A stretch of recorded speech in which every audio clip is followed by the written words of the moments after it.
اپنے بچوں کی پرورش کر. اپنے بچوں کو ضروری نہیں صرف یہ نہیں کہ مدرسے کے حوالے کر دیا, اپنے بچے کو یہ نہیں کہ 5-5 4-4 ہزار فیس والے اسکول کے حوالے کر دیا. یہ سارے علماء اکرام بیٹھے ہیں, اولاد کی تربیت میں علماء لکھتے ہیں, فرمایا جب بچے کی عمر 10 سال کی ہو, 10 سال سے لے کے 21 سال کی عمر تک اپنے بچے کی طرف آنکھ کی گھوری, آنکھ کا آئینہ ایسا رکھ جیسے شکار کے اوپر شکاری پنجے گاڑتا ہے. اپنے بچے کے رہن سہن پہ, اٹھنے بیٹھنے پہ, بولنے چالنے پہ, جہاں وقت گزار رہا ہے, رات کو اٹھ کے دیکھا کر کروٹیں بدل کے کس کروٹ سو رہا ہے, دن کے اجالے میں دیکھا کر قدم اٹھا رہا ہے یا بھاگ کے دکھا رہا ہے, اپنے باپ سے کچھ چھپا رہا ہے یا ظاہر کر رہا ہے. اگر 10 سال سے لے کر 20 سال کی عمر تک تو اپنے بچے کا ساتھ دے گا, کعبے کے رب کی قسم بچہ قبر تک قرآن سناتے تیرا ساتھ دے گا.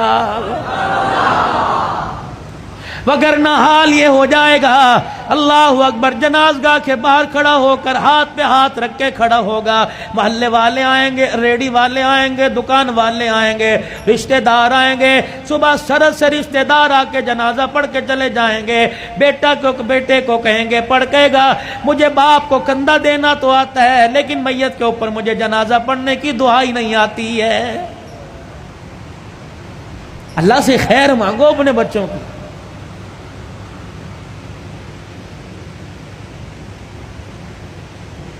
یہ تمہارے ملتان کے اندر مولانا سمیع اللہ ربانی رحمت اللہ علیہ کا انتقال ہوا. مولانا میں ان کے گھر کھانے کے لیے ایک دن ملاقات کے لیے چلا گیا. 12 پتہ نہیں 9 بچے یا 11 بچے, 3 بیٹیاں, اللہ اکبر, سارے عالم, ساری عالمہ, حافظ.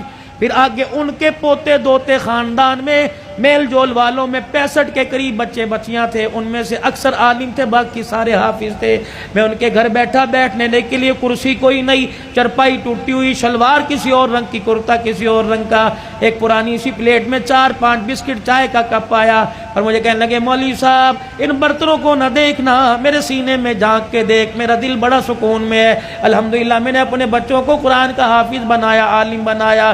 یہ تو میں نے اس کے گھر کے حالات بتلا دیے. اللہ اکبر, جس دن آج سے 3 سال پہلے دنیا سے جانے کا اس کا وقت آیا, 5 بچے اس وقت گھر میں موجود تھے. کچھ بچے لاہور میں خدمت سر انجام دے رہے ہیں. میرے عزیزو, باپ کی تو بعد میں سناؤں گا, بیٹے کا مولانا عبید اللہ کی سن لو. عشاء کی نماز پڑھائی, سلام پھیرا, کہنے لگے اللہم انت السلام و منک السلام تبارک ربنا وتعالیت یا ذا الجلال والاکرام وصلی اللہ تعالی علی رسول خیر خلقی محمد وعلی آلہ وصحبہ اجمعین برحمتک یا ارحم الراحمین. یوں منہ پر پھیرے ہاتھ, یوں بیٹھ گیا. لوگوں نے ہی لایا, فرمایا اب کھڑا نہیں ہوگا, اب تو قیامت کی صبح کھڑا ہوگا. لے اتنی جلدی مر گئے.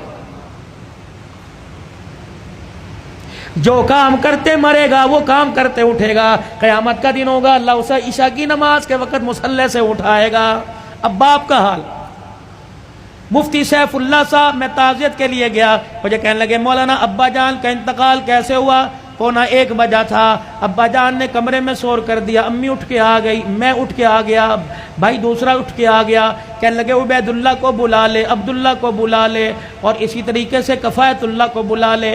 جب 5 بھائی باپ کے کمرے میں 1 بجنے میں 10 منٹ تھے, ہم کمرے میں آئے. کہنے لگے بیٹو مجھے ایک جماعت لینے کے لیے آ رہی ہے. میں تیار ہو کے وضو کر کے بیٹھ گیا. میرے بچوں, میں نے قرآن تمہیں اس دن کے لیے پڑھایا تھا, آج مجھے سارے کے سارے سورہ یاسین پڑھ کے سناؤ.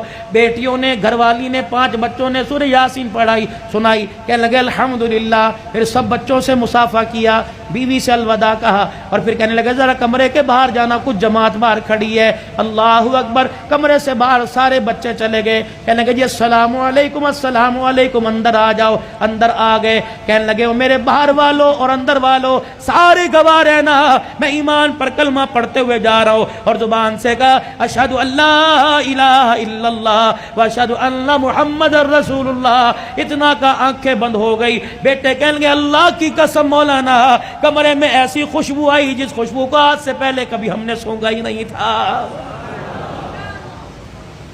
شہر مدارس کے اندر میرے عزیزو جنازہ ہوا، اللہ اکبر، کہنے لگے جنازے کے اندر عوام کا تو رش تھا، لیکن 2200 کے قریب علماء اکرام شیخ الحدیث موجود تھے۔ میرے عزیزو ان کے کندھوں پہ جو اللہ والا گیا ہوگا، قبر کی مٹی میں نہیں گیا ہوگا، سیدھا جنت کے اندر گیا ہوگا۔